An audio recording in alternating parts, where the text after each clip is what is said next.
Good morning guys. Hello everyone. Once again welcome back to the channel. दिनैनि गोदान video नोंथांमोन बयखौबो गोसो गोथारै बरायजों लोगोसे आसा खालामो इसोरनि अननायाव नोंथां बयबो मोजां दं।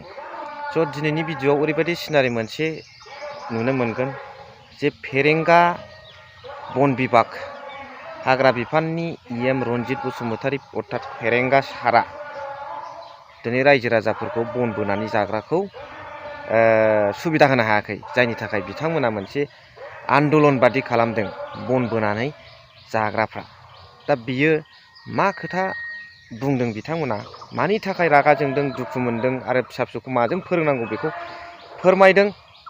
जोबजासिम नायलांग्रोबानो जाबाय, बिनि उनाव सावरायहैगोन। दा जोंनि बनसिंगा लोगोफोरना जोंथ' गासिबो हुल्टुगावनिफ्राय लानानै जाहारबारिसिम दं, कारिगावसिम दं, आदसाबारिसिम दं।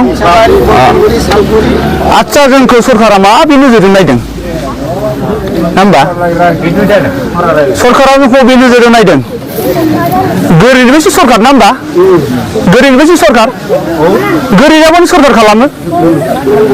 गोनाङाथ' ओंखारखाया जाहैबाय, गोनाङाथ' न' सिङाव हाबगोन थागोन, दावनायावबोथ' ओंखारखाया, गोरिबानो नोंखौ बुजायगोन। जोंहा दिनै फिसा फिसौ फरायनायनि दङ, दिनै जों गोरिब अबस्था न'खर। बे गोरिब अबस्था न'खरावथ' जोङो सोरबा फिसा फरायगोन, सोरबा फिसा फिसौनि लेखा फरा बायनायनि खिथाब दङ।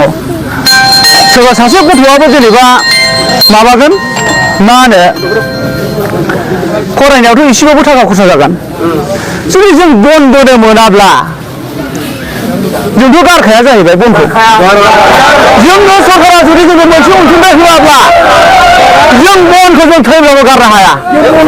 हाजार जोंखौ सिलायगुलिजों होदों, हाजार जोंखौ गावथों, हाजार जोंखौ हमथों, बिसि फिसा जों ज' थांगोन। गोसोआव मा सरकारनाव बियो दं गोसोआ? मेन थारिखआ जाहैबाय गोरिबखौ। सिगाङावथ' बुंनाय खोथा दंमोन, गोरिबखौ जों अनसायगोन, बिनि उनावहाय जों गोनांखौ अनसायगोन। दिनै बे गोरिबनि अनसायनाया बहा थांगोन? आरो दानि थांसो बिदि बुला बुलि सोलिया बन लायनायफोरखौ, गैयासो मावना जायो हाग्रायाव। खिन्थु जों ट्राइबेल मानसि, बर' मानसिया खिन्थु गैयि मानसिया खिन्थु हाग्रायाव खाना जायोलै। डाइरेक्टखा जों खिन्थु सरकारखौबो जों गिनाय गैया। सोर साबसिखौ मावलाङाथों बिसिबां ज' थांगोन जों डाइरेक्टखा ना मारै?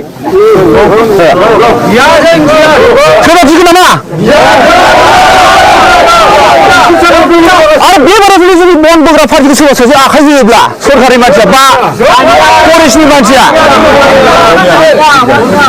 खिन्थु जोंनो सुबिदा होआबा जोंथ' आलादा टाइप लागोन, जोंथ' आलादा टाइप लागोन। स' नुनो मोनबाय, खोनानो मोनबाय, बुजिनो मोनबाय, बिथांमोना माखासे ग्रिभेन्सेसफोरखौ, दुखु दाहाफोरखौ फोरमायदों।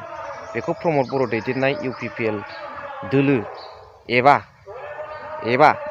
बिटिआर सरकारा नायसनना होनांगौ। मानो होनबा प्रमद बर' सारा दुलाराय बर' फरायसा आफादाव थानाय समनिफ्रायनो आरो बिथाङा UPPLनि आफादगिरि जानानै CM जानाय समसिम आरो दा टार्म जोबजासिमाव बिथांमोनखौ दासिमबो सुबिदा होनो हायैया दुखुनांथाव बाथ्रा। नाथाय होनांगौमोन, खोथायावल' बुंनायजों जाया, बिथांमोननो सुबिदा होनांगौ। नाथाय नैबे रायजो राजा बिथांमोनाबो जेनेबा दुखु दाहा, न'खरनि माखासे सोलिनो थाखाय, न'खर सुंथानो थाखाय माखासे राहा लानो गोनां जादों। नाथाय बेबो मोनसे उसुबिदा जोंनि थाखाय। अबेबा हाग्रा बंग्राखौ फोजोबस्रांनाय बा हाग्रा बंग्रा लायनायखौ जों नागाराबा मानिया होनगुलायनाय एसे आरो जायखुनु जाया दुखु दाहाफ्रा बेफोरखौ बन्द' खालामनांगौब्ला सरकारा सुबिदा होबानो जाबाय आरो, नङा होमबा? रायजो राजाफोर सरकारनिफ्राय सुबिदा होनांगोन। फेरेंगा सार, प्रमद बर' सारमोना बिथांमोननो माबा मोनसे सुबिदा होनांगोन, आं बेखौनो बुंबाय।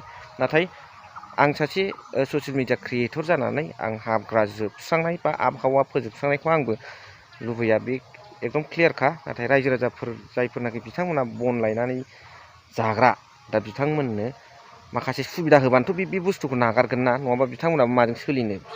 जायफोर बिथांमोना बन लायनानै न'खर सोलिदों, दिनै बिथांमोननो सरकारनिफ्राय मदद होनांगोन।